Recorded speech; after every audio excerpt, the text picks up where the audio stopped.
ابھی استعمال نہیں کرے گا بعد میں پچھتائے گا, اور پچھتانے سے کوئی فائدہ حاصل نہیں ہوگا. تو موجودہ نعمتوں کے خاتمے کا ڈر بھی انسان کو کبھی کبھی ڈپریشن میں ڈال دیتا ہے. اب اس کا علاج کیا ہے؟ اس کا علاج ہے سب سے پہلے اللہ پر توکل اور بھروسہ کرنا. بھروسہ کرو نا اللہ پر. اللہ تعالیٰ کیا میرے لیے کافی نہیں ہے؟ اللہ تعالیٰ کیا مجھے دینے والا نہیں ہے؟ اللہ تعالیٰ کیا عطا کرنے والا نہیں ہے؟ اللہ تعالیٰ کیا پریشانی دور کرنے والا نہیں ہے؟ ارے اللہ تعالیٰ تو مجھ سے محبت کرنے والا ہے. دنیا کی ماؤں کے دلوں میں جتنی محبت ہے وہ دینے والا اللہ ہے. کیا اللہ میرے ساتھ برا کرے گا؟ کیا اللہ میرا گھر چھینے گا؟ کیا اللہ میرا روزی چھینے گا؟ کیا اللہ میری اولاد چھینے گا؟ اللہ تعالیٰ کا ایک نظام ہے, تو اللہ تعالیٰ پر توکل کرو نا, اللہ پر بھروسہ کرو نا. اللہ تعالیٰ قرآن میں کہتا ہے نا وَمَن يَتَوَکَّلْ عَلَى اللَّهِ فَهُوَ حَسْبُهُ, جو اللہ پر بھروسہ کرتا ہے اللہ اس کے لیے کافی ہو جاتا ہے. تو اللہ پر بھروسہ کرو. موجودہ نعمتوں سے ڈرو مت, جو ہے اس کے کھونے کا ڈر مت رکھو, بلکہ اللہ تعالیٰ پر مضبوط توکل کرو کہ اللہ تعالیٰ حالات بدلے گا, اللہ تعالیٰ چیزیں بدلے گا, اللہ تعالیٰ پریشانی دور کرے گا, اللہ تعالیٰ تکالیف دور کرے گا. تو موجودہ نعمتوں کے بارے میں اتنا زیادہ مت سوچو کہ وہ سوچنا آپ کو نعمتوں کے دور کر دے, نعمتوں کو چھوٹا کر دے, نعمتوں کے احساس کو ختم کر دے. تو ڈپریشن کی ایک بہت بڑی وجہ یہ بھی ہوتی ہے. دیکھیے میں کوشش کر رہا ہوں کہ ہر پوائنٹ پر ایک دلیل اور علاج آپ کو بتاتا چلوں تاکہ آپ اس کو اپنی زندگی کے اندر اپلائی کریں. نیکسٹ پوائنٹ ہے اپنے سے اوپر والوں کو دیکھنا. پوائنٹ نمبر 6 ہے اپنے سے اوپر والوں کو دیکھنا. ہماری یہ عادت ہوتی ہے, جو زیادہ ہوتا ہے نا ہم اس سے دیکھتے ہیں, ہم اسی کی طرف نظر لگاتے ہیں. ارے یہ میرے ساتھ کام کرتا تھا, دیکھو آج لاکھوں میں کھیل رہا ہے. یہ میرے ساتھ کام کرتا تھا, دیکھو 2 بنگلے بنا لیے. یہ میرے ساتھ تو تھا, یہ تو ابھی فقیری تو تھے, ان کے پاس تو کچھ بھی نہیں تھا. انہیں آپ دیکھو آج یہ کہاں سے کہاں پہنچ گئے. اپنے سے اوپر والے کو دیکھتا ہے تو انسان کیا ہوتا ہے پھر ڈپریسڈ ہوتا ہے. میرے پاس کیوں نہیں آیا, مجھے موقع کیوں نہیں ملا, میرے کاروبار میں اتنی ترقی کیوں نہیں ہوئی, میں اتنا پیسہ کیوں نہیں کما پایا, مجھے اچھی جاب کیوں نہیں ملی. یہ ڈپریشن ڈپریشن ڈپریشن, انسان غم میں آ جاتا ہے, فکر میں آ جاتا ہے, ٹینشن میں رہنے لگتا ہے, پریشانی میں رہنے لگتا ہے, اس کا دل تنگ ہو جاتا ہے, اس کا وقت تنگ ہو جاتا ہے, وہ انتہائی زیادہ پریشان ہو جاتا ہے. کب؟ جب وہ اوپر والوں کو دیکھتا ہے. اور اس کا علاج کیا ہے؟ اس کا علاج نیچے والے کو دیکھ, تجھ سے کمزور کو دیکھ. ارے تیرے کئی ساتھی ایسے ہیں جو تیرے مقام کو نہیں پہنچے, تیرے کئی دوستوں کے پاس اتنا مال نہیں ہے, تیرے کئی رشتہ داروں کے پاس اتنا مال نہیں ہے, ان کو تیرے جیسا گھر نہیں, تیرے جیسی گاڑی نہیں, تیرے جیسی زندگی نہیں. ان کو دیکھ, نیچے والے کو دیکھے گا نا تو سکون میں رہے گا. جیسا کہ اللہ کے نبی نے ارشاد فرمایا, صحیح مسلم حدیث نمبر 2963, آپ نے ارشاد فرمایا انظروا الی من هو اسفل منکم. جب دیکھنا اپنے سے نیچے والے کو دیکھو, اپنے سے اوپر والے کو مت دیکھو. اگر نیچے والے کو دیکھو گے تو اللہ کی نعمت کا شکریہ ادا کرو گے. اللہ تیرا شکر احسان, میرے اس رشتہ دار کے پاس تو گاڑی نہیں, الحمدللہ میں تو بارش میں اپنی کار میں چلتا ہوں, دھوپ میں اپنی کار میں چلتا ہوں, ٹھنڈ میں اپنی کار میں چلتا ہوں. اللہ تیرا شکر. یہ میرا بھائی تو کرائے کے مکان میں رہتا ہے, میں تو خود کے مکان میں رہتا ہوں. نیچے والے کو دیکھو تو سکون رہے گا, اوپر والے کو دیکھو گے تو ڈپریشن رہے گا. تو ڈپریشن کی ایک بڑی وجہ ہمیشہ اپنے سے اوپر والوں کو دیکھنا, بڑے لوگوں کو دیکھنا, پیسے والوں کو دیکھنا, اچھے لوگوں کو دیکھنا, یہ آپ کو اتنا زیادہ ڈپریسڈ کر دیتا ہے کہ موجودہ نعمتوں کو بھی آپ جی نہیں پاتے. پوائنٹ نمبر 7, مصیبت کا ڈر. آنے والی مصیبت کا پہلے ہی ڈر لے لو. کئی لوگ جیسے کورونا میں ہو گئے تھے نا, ہوا نہیں کورونا, اس سے پہلے ہی مر گئے, انتقال ہو گیا, ہارٹ اٹیک آ گئے. کیوں؟ بہت زیادہ سوچنا, بہت زیادہ ڈپریشن لینا, مصیبتوں کے بارے میں سوچنا, مصیبتوں کا ڈر اپنے دل میں رکھنا. ڈر رکھنے سے کیا ہوتا ہے؟ پریشانی تو آنی ہے, ایمان رکھنا چاہیے. اللہ تعالیٰ نے دنیا کو آزمائش گاہ بنایا ہے, اللہ تعالیٰ دنیا کو آزمائش گاہ کہتا ہے, اللہ تعالیٰ اس آزمائش میں تمہیں مبتلا کرتا ہے. یہ اللہ تعالیٰ کے احکامات, یہ اللہ تعالیٰ کا فیصلہ ہے, اللہ تعالیٰ نے دنیا کو اس لیے بنایا ہے. اتنا زیادہ ٹینشن مت لو. مصیبتوں کا ڈر انسان کو اتنا زیادہ کبھی کبھی حاوی ہو جاتا ہے, انسان اس کے بارے میں اتنا زیادہ سوچتا ہے کہ وہ اپنی نعمتوں کو بھی بھول جاتا ہے. اب اس کا علاج کیا ہے؟ یہ یاد رکھو کہ دنیا کے ہر امتحان پر ثواب ملے گا. کتنی پیاری چیز ہے.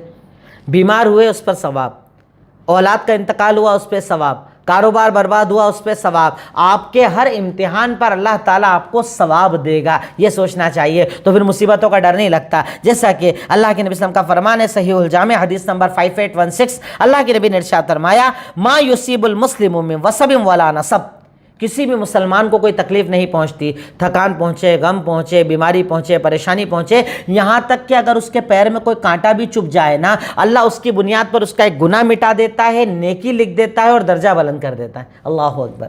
آپ کو جب کوئی دنیا میں تکلیف آتی ہے نا، اس کا نتیجہ یہ ہوتا ہے کہ اللہ رب العالمین اس تکلیف کے نتیجے میں آپ کا ایک گناہ مٹا دیتا ہے، ایک نیکی لکھ دیتا ہے اور آپ کا ایک درجہ بلند کر دیتا ہے۔ سوچئے پھر کیسا ٹینشن، پھر کیا غم، پھر کیا فکر۔ اگر آج میرے بارے میں کوئی برا کہہ رہا ہے، مجھے کوئی پریشان کر رہا ہے، مجھے کوئی تکلیف دے رہا ہے، میں کسی تکلیف اور مصیبت میں ہوں، تو مجھے تو اس کا ثواب مل رہا ہے نا، مجھے تو اس کا فائدہ مل رہا ہے نا، اللہ مجھ سے راضی ہو رہا ہے نا، اللہ تعالیٰ مجھے اجر و ثواب عطا کر رہا ہے نا۔ اگر بندہ اس بارے میں یقین کر لے، انشاءاللہ اسے ٹینشن نہیں ہوگا، غم نہیں ہوگا، فکر نہیں ہوگی، پریشانی نہیں ہوگی، تکالیف نہیں آئے گی۔ کیوں تکلیف کروں جب میرا اللہ تعالیٰ اس کے بدلے میں مجھے ثواب عطا کر رہا ہے، اللہ رب العالمین مجھے بدلہ دے رہا ہے۔ اسی تعلق سے ایک دوسری روایت صحیح الجامع حدیث نمبر 2110 میں اللہ کے نبی نے ارشاد فرمایا، ان عزم الجزاء مع عزم البلاء۔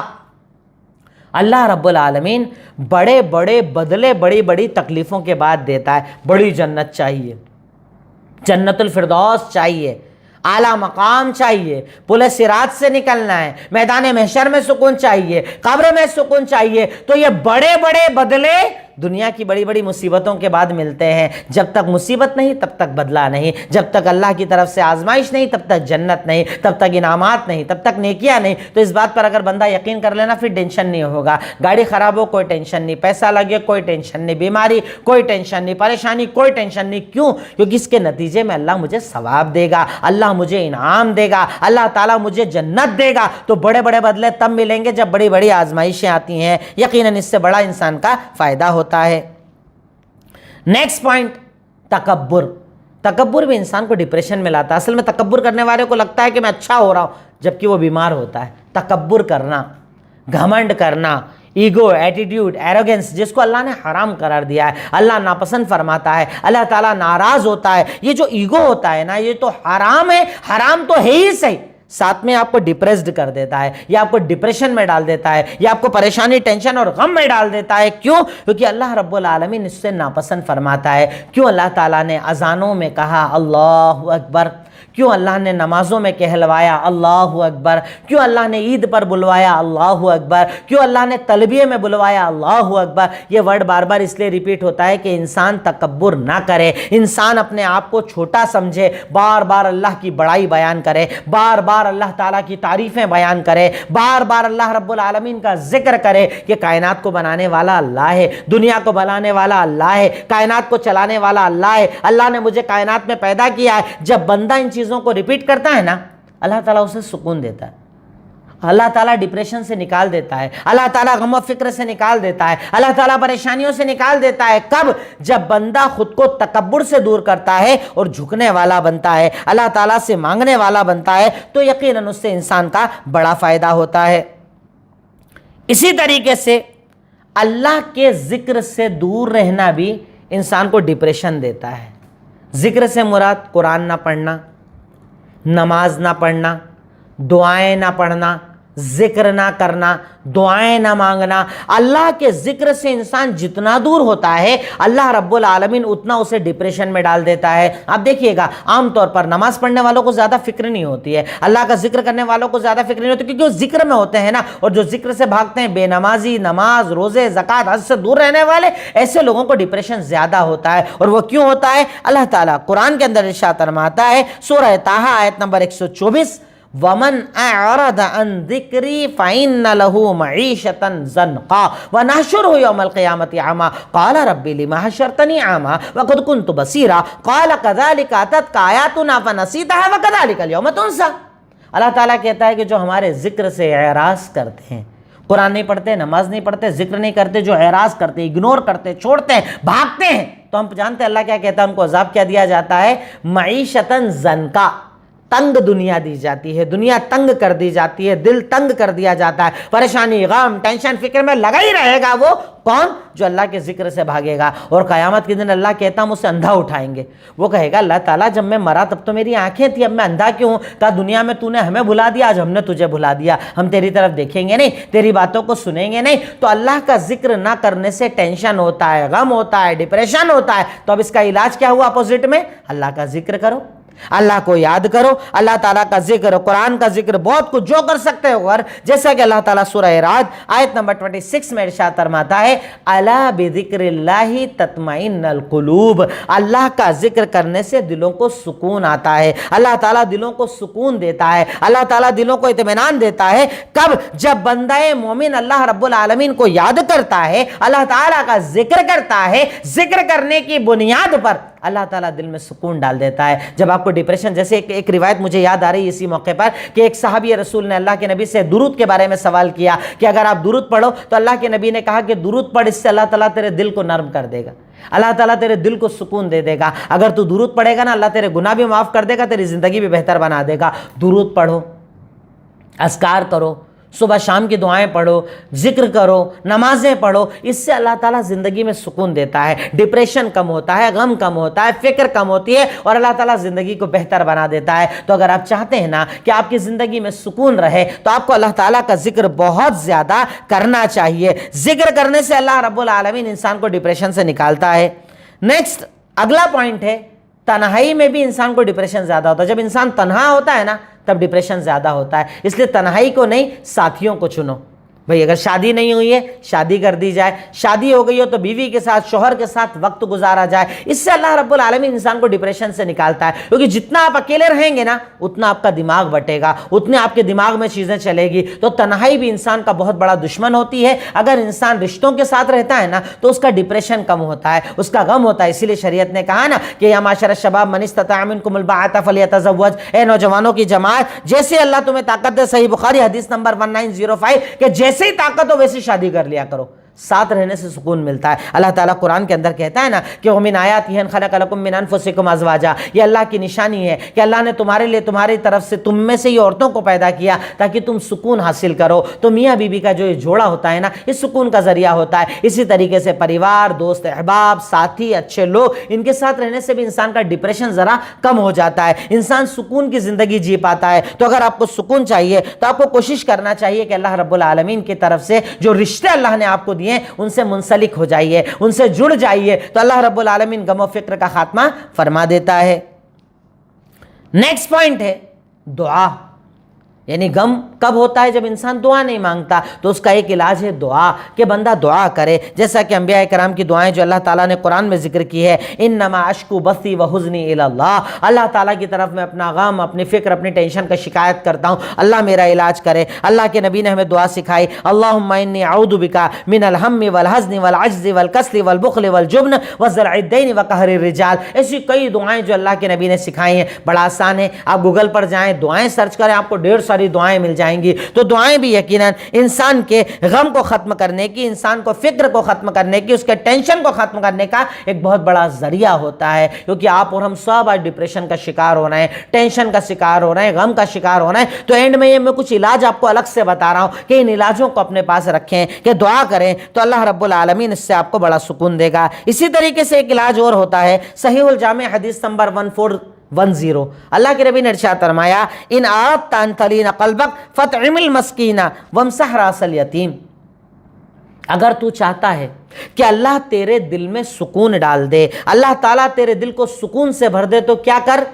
یتیم کو پالا کر. یتیم کو پال, جس کے پاس کوئی نہیں اس کو پال لے, یتیم کو پال لے, مسکین کی مدد کر, بھوکوں کو کھانا کھلا. اس سے اللہ تعالیٰ جانتے سکون دیتا ہے. جب آپ کسی غریب کی مدد کرتے ہیں, بھوکوں کو کھانا کھلاتے ہیں, پریشان کی مدد کرتے ہیں, پریشانی کو دور کرتے ہیں نا, اس سے اللہ تعالیٰ دل میں سکون ڈال دیتا ہے, اللہ تعالیٰ اطمینان ڈال دیتا ہے. اللہ کے نبی نے کہا کہ اگر دل کا سکون چاہیے نا تو یتیم کے سر پر ہاتھ رکھ اور مسکین کی مدد کر, بھوکے کو کھانا کھلا, پیاسے کو پانی پلا, جس کا کپڑا نہیں اسے کپڑا دے, بیمار کو دوائی دلا. اس سے اللہ رب العالمین تیری زندگی میں سکون ڈال دے گا. اللہ تعالیٰ نے دل کے سکون کا بہترین ذریعہ اس بات کو قرار دیا ہے کہ انسان اسے اختیار کرے. اسی طریقے سے میں نے آپ کو بتایا کہ انسان درود پڑھے, درود پڑھنے سے بھی اللہ تعالیٰ بڑا سکون دیتا ہے. اسی طریقے سے استغفار کرے, توبہ, گناہوں سے توبہ, رات دن توبہ، مغفرت کی دعائیں، اللہ تعالیٰ سے معافی کی دعائیں، اس سے بھی اللہ رب العالمین یقیناً بڑا اطمینان اور بڑا سکون انسان کی زندگی میں دیتا ہے کہ جب بندہ اللہ تعالیٰ کو یاد کرتا ہے۔ دیکھیے ویسے تو یہ ٹاپک بہت زیادہ لیندی، بہت زیادہ لمبا ہے،